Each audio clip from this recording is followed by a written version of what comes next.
right, welcome to the Dragon's Tome. I am your host this week, Chopper, joined ever again with Jack Fike and Rob Harper. Hey, he just doxed us. Hello, everybody. I was doing my best game show host voice. Last week I asked you for a call to arms in the comments, and Pig Farmer, Oh, he did. He came and did. slapped you in the face with it. He commented with a no comment. So just to raise my ire, Keep not up the today, good my work, friend. Big Farmer. You just keep commenting. No, today you will not get my wrath will be contained. I will not lash out. It won't be waves of anger crashing against the shores today. I assure you. So he says. So here we are in, what are we in? August, I think, right? July July 1990. 1990. We have the cover here with the brand new hotness, the Spelljammer in the window. Yep, it's The Privateer by Robin Wood. And you can write to Robin Wood to buy this print if you Little really print, wanted to. yeah. It's a nice little print, actually. It's a nice little pic, nice little It's alright. captain's window viewing through. My only complaint is the guy's an elf. It could have been better. Could have been someone else. It could have been a griff. Since we're talking Spelljammer, it could have been What's a a grip? hippopotamus man. Oh, those guys. Yeah. Yeah, it's just a Spelljammer picture. I think the point is that it's the decor is garish and ostentatious, and it probably But busy to the point where it's obnoxious. I That's the think point. he's racially stereotyping all elves to be pirates. I think he's racially stereotyping all elves to be fancy lads. Yeah, I was heading in that direction, and Oh. I was zigging, and Pat just went, "I'm gonna." Well, you got me on board with the fancy lad because he's got thigh high boots on. And a Do a sash. fop. And a little half vest. Uh, And that's the Spelljammer right outside his window. yep. And funny So- thing about his vest, since you brought it up, the artist, little cheeky nod in that vest. That's where he signed it. Oh yeah. Robin When you zoom in, Wood. That's awesome. So as you can guess, Spelljammer is now out. Hence the cover. And it's this issue is Spelljammer heavy. Yes, it is. So, again, it's hard to nitpick any of these dragon covers now at this point in time. So we will move on then. Who would like to start? Rob, are you editorializing today? I do. There is an editorializing today. All right, so then we will start with Rob. It's going to be on page 8, I believe. Yes. This is actually assistant editorializing because it's assistant editor Dale Donovan. Dale A. Donovan is writing this one. It's all about alignments. And he goes, yeah, but this one's he's kind of put into perspective. He's saying modern take because it's impossible to judge medieval morals. So the alignments are based on current morals, not morals back then. Okay. And alignments are black and white. So it's in the game they make sense, but in real life they just don't make sense because obviously everybody's shades of gray. So it's really puts into perspective that people always try to put, what alignment's this person? Well, it's like everybody's every alignment. Like it matters what your situation is, right? So, and you can't really apply alignments to real people because it matters what every little thing changes. You might be lawful evil for one thing, but you might be chaotic good for something else. So, for puppies, say you might kick puppies, but you might not. I don't know. I don't know where that would go. No. All dogs are good dogs. They're Yes. heckin' good dogs. He also says that it's good that it's black and white in the game because it makes that you know who the baddies are, you know who whatever your alignment is against, you know who those people are, which is very different from how D&D is thought of nowadays. Now it's like, oh, you're an ogre, okay, you're not necessarily a lawful evil or whatever it is. You have to, everybody's everything, but it's like that's not the point. You have to talk to him. He might be different. Yeah, that's fine in some games, but D&D, that was the whole point, is that you know what that's the whole point of an alignment system. Otherwise, don't have it. Like if you're gonna have everybody be everything, don't have an alignment system. D&D has built-in alignment system, so you shouldn't do that kind of stuff. And then he goes on to give fictional examples of alignments through all these different movies and stuff, which is fine. But yes, Mr. Donovan, I think he brings up some really good points about alignment, and pretty much is saying stop trying to apply it to people and stop trying to use it like medieval morals on your characters. These are modern morals, not so. Because back in the day, it was fine to burn witches. That was a lawful good thing to do, and it's not. It's not. Don't burn witches. It's so bad. Well, I don't feel like that's kind of what we're doing now, but in a metaphysical sense. Just this podcast on the social medias. No, don't bring politics into this, Pat. You go back into your shell. I'm not even talking about politics. I'm just talking about in general. That's true. But yeah, when I'm on my Snapchat, I notice a lot of problems. Your Instagrams, my Instagrams too, and the Snapgrams, and his Instachats. Snap poppling. Anyways, yeah, that's about it. Thank you, Mr. Donovan, for your... I assume Dale Donovan is a male, but it could be. Dale's a girl's name, too. Dale Arden from Buck Rogers, as we like to talk about a lot on this show, because everybody buy Buck Rogers products. Wait, Dale Arden was Flash Gordon. Oh, that was Flash Gordon. Oh, never mind. I've lost the plot. Ignore everything I've said since I started talking. I think that's best. Rob famously has Dale blindness. It's a medical condition. I have female sidekick blindness. I can't tell the one from the other. He gets them all confused with Doctor Who and Buck Rogers. And yeah, that's right. Gets smart. All right, Jack, what do you got going on? What do I got going on? Let's take a look here, and we're going to keep it no ire. We're going to go to 32, please. 32. Oh, that was one of mine. Of course it is, because there's not much going on in this. If you're not down with the latest greatest, we never played Spelljammer, and I have a very limited frame of reference. So I owned it, never played it. I'm going to go with a 1-2 punch here of why I chose this article to show. It's a Dragon's Bestiary. It's got three pretty dope monsters. One's a blob that kind of everything it kills kind of genetically absorbs it. The Thing. It is a thing slash. Yeah, it's a body horror. Like Cronenberg looked at that and went, maybe I'm not so weird. Then there's a race of fire people that populate every fire planet, apparently, and then there's a golem that's a clear, like a metal shell. A robot. I called it a mech. That needs magic to power, so you have to give it a. It's like a Spelljammer robot, is what it was. And it'll taunt magic users, because if you shoot a spell at it, it feeds it. So, I like the art. I like everything about it. You could use them for any other. You can toss these into your campaign. And it's all done. Okay, never mind. You're gonna go to it. Never mind. Go ahead. Keep talking. My ire, Rob. Right here. Rob, I made a promise.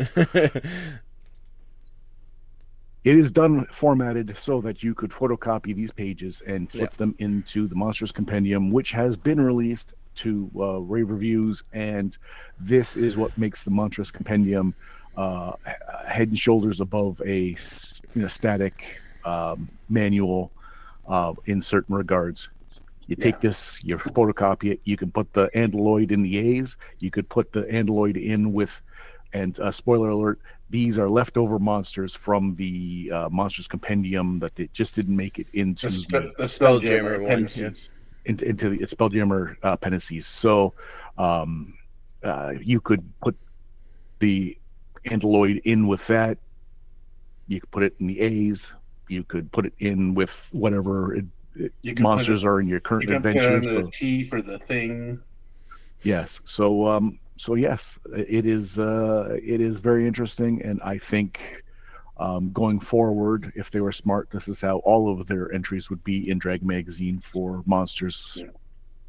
Yeah, they released 3 here since I also did this, and they released 3 others that didn't make it in Polyhedron. Trying to make it by another magazine. Yep.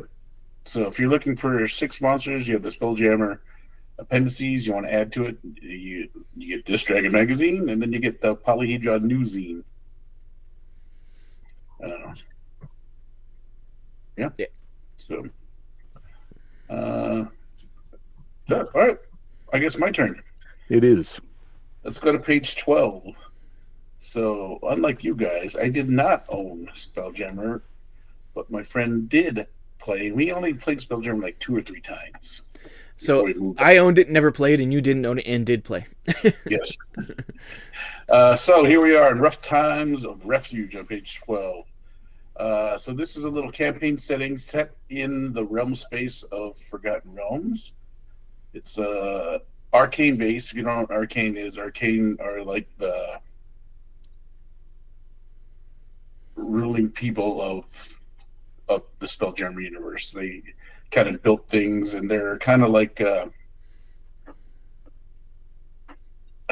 weapons guy, the all around black market for this thing. So this place is called Refuge, is located in this crystal sphere just on the other side of realm space for realms. It's celestial bodies are named like an Abbott Costello. So like there's a sun, there's the planet, there's the moon, and there's an outermost planetoid in that system. And the outermost planetoid is called Welcome, where the Arcane Navy is stationed, which is like this giant fleet. So if you came in there trying to rob the place, they jack you up with their Spelljammer fleet. Then the planet that Refuge orbits is called Below, and they promote that planet to be like this place. Don't go down there; you'll die 1,000 deaths, kind of a thing. Mainly because the Arcane have a secret base on there, and that's where they build all their stuff. And then Refuge is the moon that actually guards it, and that's where you get to go to get all the cool stuff if you want in Spelljammer. It's the trade hub. It's the Babylon 5 of Spelljammer. It definitely is, because there's an outer ring that has a bunch of crash Spelljammer ships. That's like the junkyard, so you can pick apart it, but if you try to live there, then you get boosted out. But one of the cool things in this little deal is that there's a little side note where Refuge is slowly being infiltrated by doppelgangers, elithids, and mimics trying to take over Refuge. So it's become like an Arcane versus the bad guys thing. So when you're on Refuge, you could be approached either by the Arcane or the elithids to progress the little battle or assassination. You get hired for it, but you think you're working for one side, but it really not the other side, kind of thing. So it makes for really cool one-shot adventures if you want to use this if you're playing Spelljammer. Spoilers. Yeah. A little late for that. But and above the salvage ring, which is where the junkyard is, there's a guardian ring, which is really stone golems just floating around. Also built kind of like the meta golems from the compendium, but these are all stone, and they're all basically giant mechs rolling around Spelljammer wise. So they have gunners on their back and 2 hands that can grab, so they can shoot you and then they can punch you. So it's a pretty well defended place. But this is also written by Mr. Greenwood, longtime friend and longtime listener to the show. And it fits right in with his Forgotten Realms deal. I kind of dig it. Yeah, you can tell it's more well thought out than most articles because it's by Ed. Yeah. He doesn't spare a detail. No, and it fleshes it out pretty well, so you're good to go if you want to use this thing. I like it because it not only has the actual place, like we get a lot of those, but this actually has the story hooks and stuff too, which is cool. Yeah. So, all right. Well, that hooks. was my little article. I enjoyed it. and very much so. Rob, what do you got next? I think this is my last article. I only have 2 articles. I'm playing by Oh, Jack's rules here. Jack. Hey, I, this was a hard one for me too.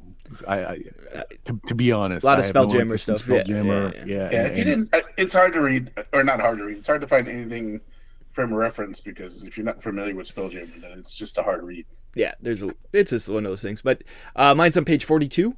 It's To the Ends of the Marvel Universe. It's pretty much just it's Marvel superheroes games in space.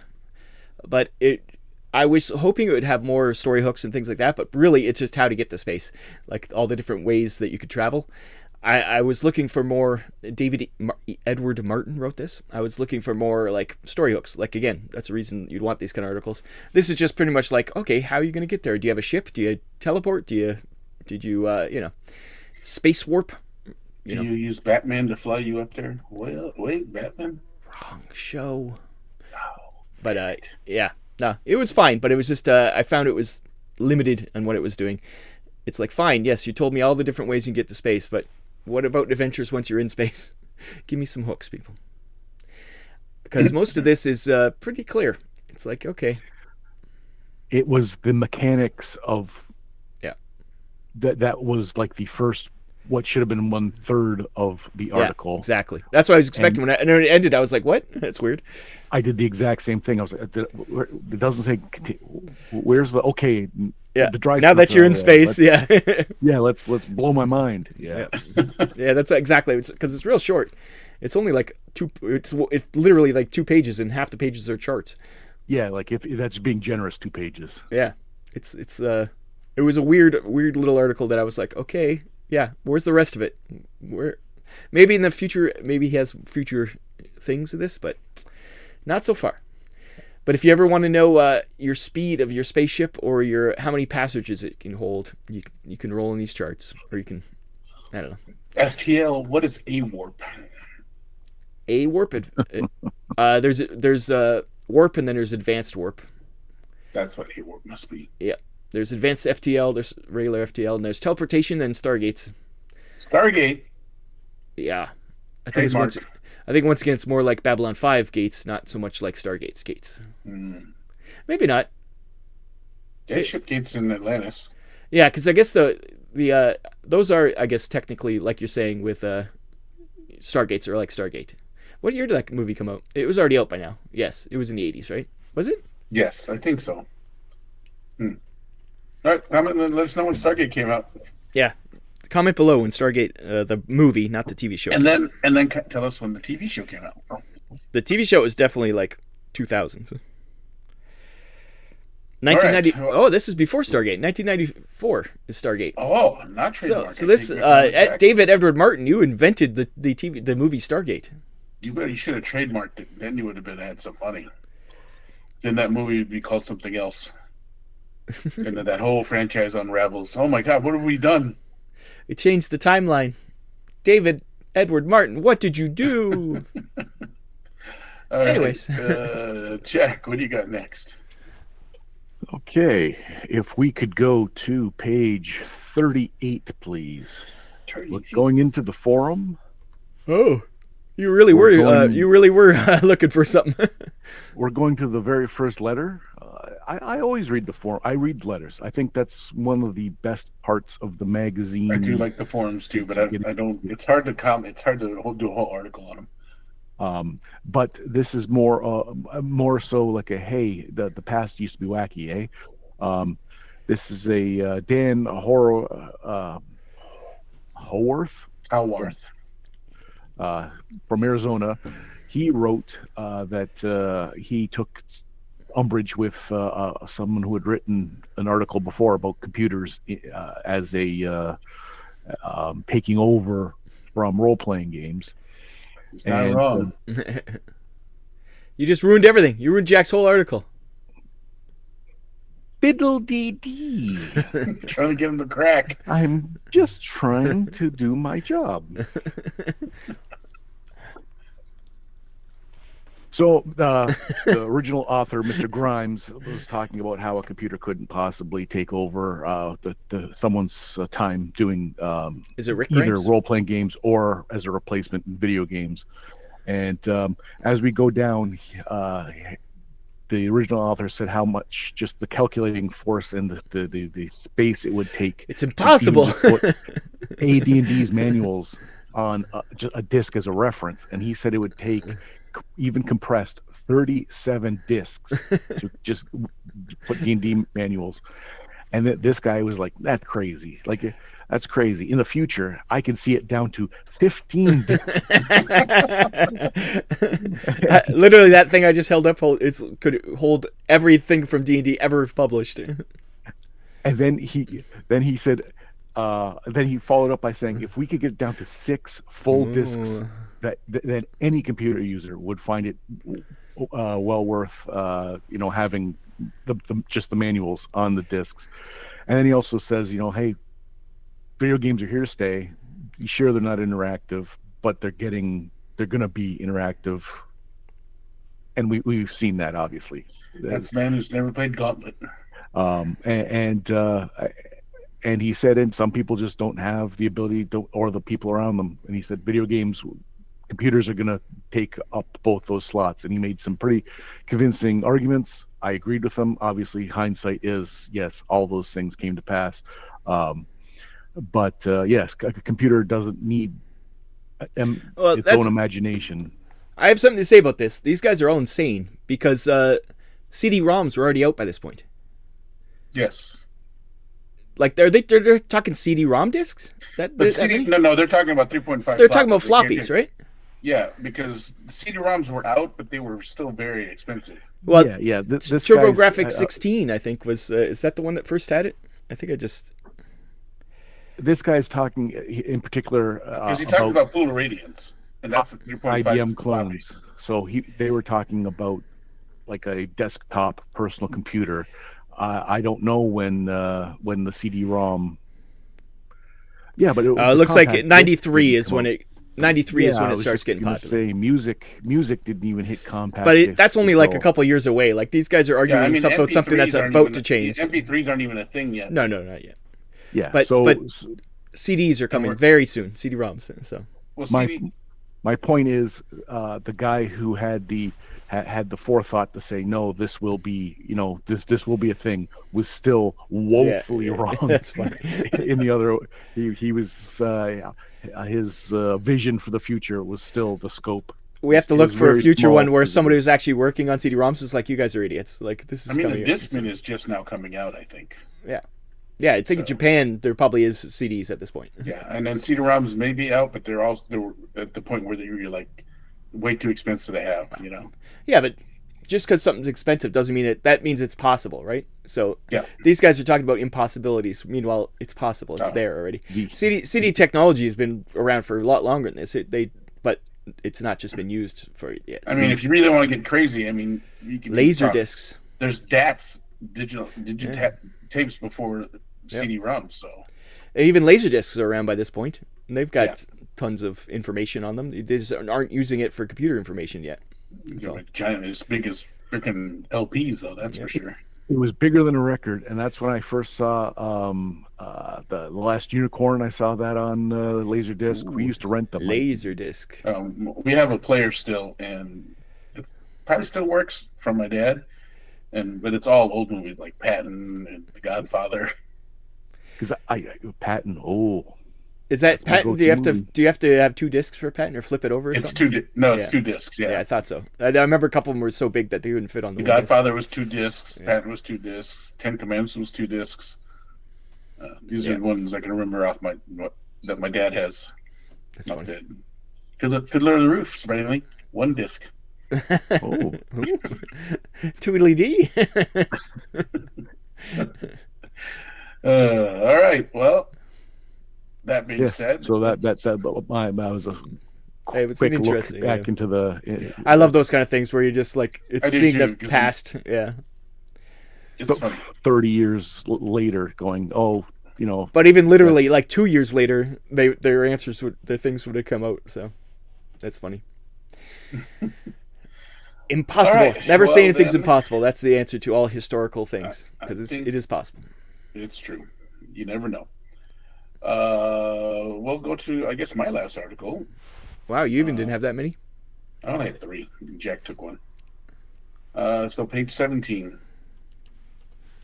So if you got anything to say about This one's Jack good too. stealing Yeah. my article, Pig Farmer, feel free to comment. Bizarre the Bizarre. This right here are I almost did magic this one. items for spelljammers. This had a lot of cool stuff. Yeah, this is a list of very useful items for Spelljammer, personal and or for your ship. Personal favorite would be atmosphere cloak for sure. Yeah, because you never want to be stuck out in space without any air. Like that's what I found about all these. Almost all of them were just replacing something that is technologically possible in spaceships. Exactly. The cabinet air restoration is good too. So if you need to fill up your cabin with air, And books of star striding, which is just magnetic boots. yes. And then so there's a whole list of them. Too much, but they're all very good and useful items. Then you actually have unique items. Yeah, weapons and stuff. Yeah. Like the Gauntlets of Tamus is a good one. Basically, it's like a fireball gauntlet. So when you punch something with it activates a blast of I forget what it was. It was a 5 to 40 HP blast. So what is that? How many dice is that? 5 eighths. 5 eighths. No, it's sixes, isn't it? No, eights. No, yeah, eights. 5 eighths. Eights. Yeah. So it's 5d8 blast. Yeah. Within a 5-foot radius. So that is great for when you're punching the side of someone's ship with your boots of magnet. What are they called again? Boots of star striding. star striding. Yeah. So yeah, there's not really too much to say about it. These Bizarre is really straightforward. It's just a lot of cool little items. Yeah. It's stuff you want to trick out your ship with. Yeah. Yeah. So, all right. Well, I guess I got lots of ads. All right, Jack. Why don't you start us with the ads then? Okay. Can we go to page 47? Not one of mine. Not one of mine. I knew it wouldn't be Pat's because Pat hates all things Dragonlance. But okay, let me just clarify that. Hates Overexposure of Dragon Fruit, but I did read this book and then I read all the prequel books. Oh. Okay. Well, this is an ad for a novel called Flint the King. And you look at the front and you go, what's going on here? And you read the blurb, and apparently Flint returns to his boyhood village and finds it boomtown because the villagers have created some dastardly alliance, and Flint goes to stop them, and he gets kidnapped by gully dwarves. And look at that cover. The artist captured the I'm getting too old for this shit look on the dwarf's face. The kind of bumpkiny. I loved every part of the picture. I like every part of the possible shenanigans that was held within. This looks like something that it's the whimsy that I appreciate that you don't get in a lot of like the grim, dark, super serious. This has a small place in my heart, knowing that some country bumpkins are crowning the actual king of the dwarves, their own king, and keeping him hostage. I'm trying to see who did the cover, because that cover is great. I'm looking for Clyde's symbol anywhere. I don't see it. No, I don't see it on there at all either. But I guess they wouldn't on a book cover. It's not. It is Clyde. Yep. It's okay. Clyde. Yep. So it's got to be behind the book then, because he puts the symbol on. Yeah, it must covers. be. It is Clyde Caldwell though. That makes sense. How cool it is. Cool. All right. Well then, Rob, what do you got for an ad? Well, it's gonna go page 9. Is this one of yours, Pat? No. This one, it's Combats is back. Remember Combats? many years ago. I think Pat bought Combats because of the ad we saw. It's back. Was it Combats? I think it was. But Was when it? I bought the Combats, it wasn't, or was it BattleBots? I don't remember. But Combats is the one where it's all individual little pieces. Don't call it a comeback. This is a video game version, I think, of it. Oh, is this what it is? Okay, I thought it was another game because I was confused because it came from Avalon Hill, but it says Microcomputer Games Division. Yeah, it's somebody made a video game of the Combats system. So Yeah. Combats, it's back with a vengeance. I I just thought think it it was is. funny. You're right. I think I do have the board game version. Yeah, I think you bought it back in the day. It came in like an envelope or like in a plastic bag, didn't it? I think. I forget. Comment below if you remember more than we do about our own podcast, because it's entirely possible you do. Because Well, we don't remember. the Combats I shit. got in a box. Was it? Was that the box one? It was the one that you Yeah. got in a bag. Oh, that was the space one. Yeah, the space fighter game you got. Yeah, yeah. That's right. Anyway, so there you go. Combats. You can now play it on your. I think it's for a Commodore 64, 128. Ooh. Ooh, there's 128. Yeah. The upgraded keyboard looking one. Fancy. All right, so Commodore's back. The 64, they're You it's can not buy the them again. 64 now, but yeah, you can buy them. That's the Retro kind of thing going on. yeah, but it's a new. Yeah, but I mean, like, Everything, like you can buy the Atari retro game things. It's the same idea. Is that? It's just I don't know. It's for the people for nostalgia, right? for nostalgia. It looks like the old Commodore, but it's a fully functioning new computer that uses a Oh. Linux, and it's Oh. a whole other thing. So I don't know. So it just looks Not- like it. I see. That's cool. but it's that company releasing products again. Interesting. Oh, well, good for Well, them. computers are now you can get them teeny, so I'm definitely looking. it's not hard. Pat's gonna buy a Commodore 64. Hey, as long as I can play Ultima 3 on it, here we go. And I think it has the built-in emulators, and it Has has everything? a whole That's bunch cool. of games. That's fun. Like, so All the old ones. yeah, All right, so let's go to page 40 then for my ad. 40? Not one of mine either. What is this? This is the Games Master Workshop. Earn your master's degree. This is a workshop at Gen Con that is going to teach you how to be a game master and be the best game master ever. But what I thought was cool Ever? was that it was the two. There's a bunch of 5 different people, but the 2 that caught my eye are Michael Stackpole and Paul J.K. Are part of the instructors, along with a couple other people. Oh, the instructors. Yeah. Yeah. So there's the Game Master Weekend Workshop and then the Advanced GM Workshop. So you can go on Thursday. Oh, each one is a different thing. I didn't read that too far into it. Yeah, it's all different things happen. Yeah. Yeah. So my other question is then, do they still do this? Because I've worked Gen Yeah, Con we've never for looked last through the 2 years. actual I've never catalog, looked through yeah. the catalog in Yeah. about 10 years. I wonder if they still have these workshops. I'm sure that they have a lot of that kind of stuff. I know there's tons of stuff that you would never even think that's there. So we'd have to check it. So Maybe we'll this go Mr. next year. Miller guy is from Illinois, and he's going to be teaching how Doctor Who and Facet looks like.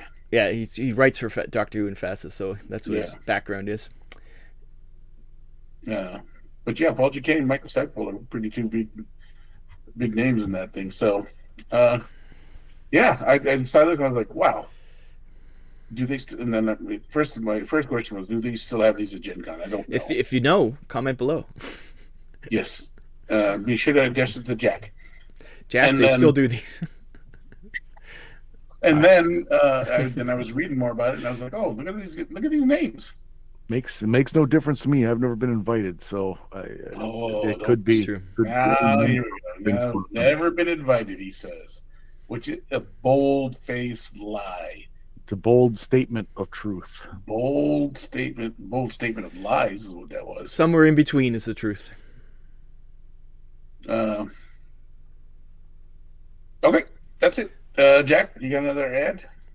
No, sir. No, sir. He's a So good looks boy. like I'm done. He doesn't get What do you got, Rob? page 29. I'm amazed we didn't talk about this. The Priest's Handbook is out Well, now. I also picked this one, but I figured that you were going to do it, so I skipped right past it. Yeah, Priest's Handbook is out. I'm amazed Jack didn't do this. Jack's a priest guy. Brown books are coming out. Yep. I'm a thief guy. If I had to, priest, but I'm a thief guy. But yeah, priest. Another handbook coming out. So we got the priests, which yeah, it's interesting. Judas Priest. Judas Priest handbook is coming out. Breaking the law, breaking the law. So you can new priest kits. So you can play fighting monk, Amazon priestess, a tribal priest, or even a peasant priest. Ooh, What about a heavy metal priest? I want to be a peasant. That's the beauty thing about these splat books is that it did give you a lot more variety in what you could do with your characters, and as you go to like version 3 and up to 3.5, and also it gets splat books. They are called splat books. Oh. I didn't coin the term. I just call them supplements because that's what it says in the title. Yeah, they're known as splat books in the biz, but in the common parlance. Yeah, in the biz. But now, what happens is something? What? Sorry, is that something that people just started calling it and then it caught on, or was that from these the get-go? These guys didn't invent it. The other companies have been doing splat books for a long time. I don't know why it's called that, but splat books existed. This is a version of that, and they just call it a supplement. I think TSR was finally like, why are we letting all these other people make these books for us? Let's make them ourselves. I think that's exactly what these things are. These are, they're making these things that they call splat books. I'm sure like the original one probably had like a splat on the top or something. That's why they call them, like D&D much. Yeah, like a, Anyways, I don't know why they call them. If you know why they call them splat books, comment below. But this is what happens, that these kind of books turn into 3.5, where every class has 1,000 different things they can do. This is the beginning of it. This was when it was still good, not when it was got out of hand. This is the good days. Anyways. Yeah, before you can min-max kind of a thing. Yeah. All right. Well, then we will go to my last ad. Let's go to page 91. 91. Still not one of mine. Jeez. Going deep. Oh, yeah, I was wondering about this one. Midgestone. Yeah. So, I just literally played this game with Duck. Oh, yeah? Up in Lake Geneva, maybe about 6-8 months ago. And I forgot, because my friend had it back in California. We played it a couple of times. It's basically, for a lack of getting too deep into it, it's basically a 2 to 6 player game of Othello that you use. I was going to say, is it Othello? Yeah. Where you use dice to determine where you place your stone. So that being said, the board is 2 to 12 vertical columns and horizontal columns. The dice roll tells you which of the vertical columns you pick, but then you can pick. Oh, sorry. It tells you which way in the vertical columns to put, but in that vertical column, you can choose where to put your stone. So it's not totally random. Yeah, you still got some strategy. Yeah, and so then the vertical's out of your control, but with that in mind, you can then the horizontal you can use. You can choose. It's the opposite of Connect 4. Yeah, it's like a Connect 4 on its side a bit. Yeah. And then other things. Oh, so as the more players, the less stones you have. So I think you get 12 stones in 2 players, and then by the time you get to 6, you're down to 4 stones. And the point is to get lines or what? Well, to eliminate the other mages' stones. Oh, you like cut them off somehow? Yeah. Yeah. Like what's that? Go or one of those ones? Yeah. So, it was a fun game. If anyone still has it, hold on to it. It's still a pretty fun game. Well, I'm sure it's if you have this, I'm sure it's worth quite a bit of money now. Yeah, well, maybe we'll have to look. I mean, is it over 9 or 99? Yeah, over 9, under 99. Yeah, I'll have to have it.